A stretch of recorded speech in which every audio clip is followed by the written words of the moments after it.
Bonsoir Paris. Et tout de suite, 6 conseils pour améliorer votre diction.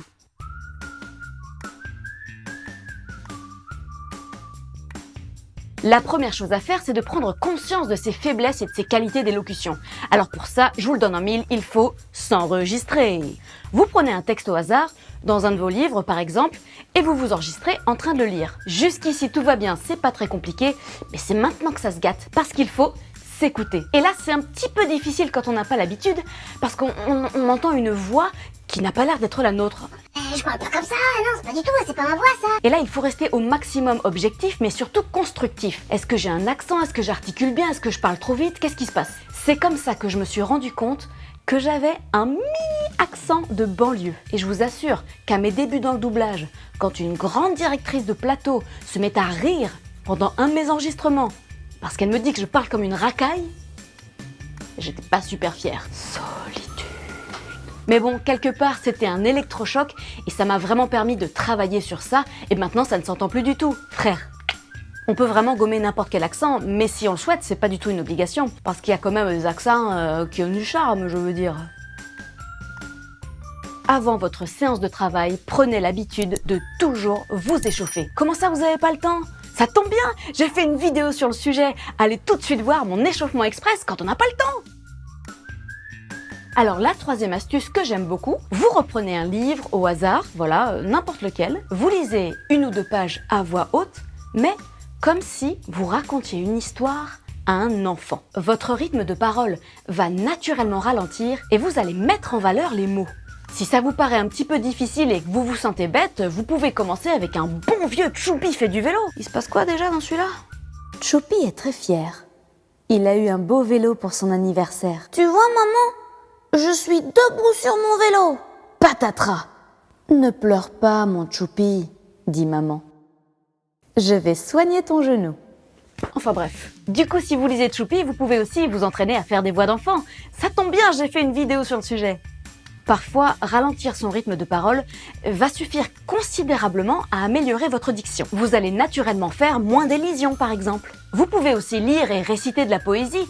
Ça va vraiment vous inciter à mettre en valeur les mots. C'est très satisfaisant car une poésie bien lue, bien récitée, ça sonne. Ah, le fameux exercice du crayon. Eh ben moi, je l'adore cet exercice. Je le trouve redoutable. Vous prenez un crayon ou un stylo et vous le coincez entre vos dents comme ça. Ensuite, comme on en a un petit peu marre de lire les livres qui sont dans la bibliothèque, on appelle un copain, une copine ou sa mamie. Et l'idée, c'est d'avoir une discussion de 5 minutes avec une personne qui doit comprendre absolument tout ce que vous dites. Alors je vous rassure, la personne va rien comprendre. Mais en fait, ça va agir un petit peu comme une séance de musculation sur vos muscles faciaux et notamment sur votre langue. Et oui, car la base pour avoir une bonne diction et une bonne articulation, c'est de travailler ces muscles faciaux. Vous faites ça 5 minutes par jour, résultat garanti. Le chant est un excellent moyen d'améliorer votre diction. Vous allez renforcer vos muscles faciaux tout en vous faisant plaisir. Ah ça va, me la faites pas à moi, je sais bien que vous vous faites plaisir en chantant un petit Johnny sous la douche. Non, pas Johnny. Ah bah non, pas Johnny, bien sûr. Plutôt Brel ou Brassens ou Barbara ou... Bon, revenons-en à l'addiction et à nos moutons, et non pas l'addiction aux moutons.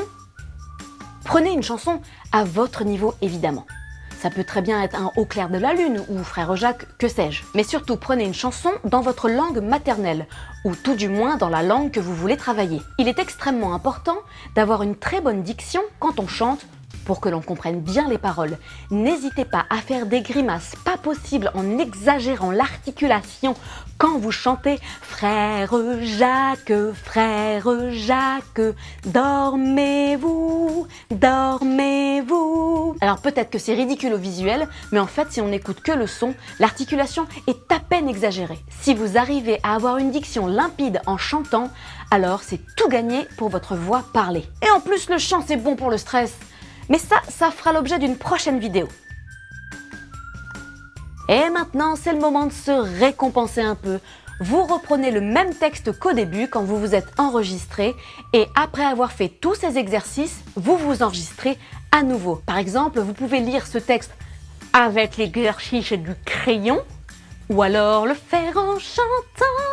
Et ensuite, vous vous réenregistrez en le lisant normalement et là, vous comparez les deux enregistrements. La version 1 avant de travailler et la version 2 après les exercices. Vous allez voir, les progrès s'entendent tout de suite. Dites-le moi, allez-y. Bon, évidemment, il existe plein d'autres exercices, comme par exemple les phrases comme l'archiduchesse de mes fesses, etc. Mais ici, je vous livre les astuces que moi j'utilise. Et c'est vrai que ce type d'exercice avec l'archiduchesse, je ne les ai jamais vraiment trop utilisés, mais pourquoi pas? Essayez aussi. À chacun sa méthode. N'hésitez pas à explorer les internets et autres cours de théâtre afin de continuer à améliorer votre diction. Eh ben voilà, c'est fini. C'était pas si difficile. On se dit à bientôt pour une autre vidéo. Je vous embrasse et à bientôt.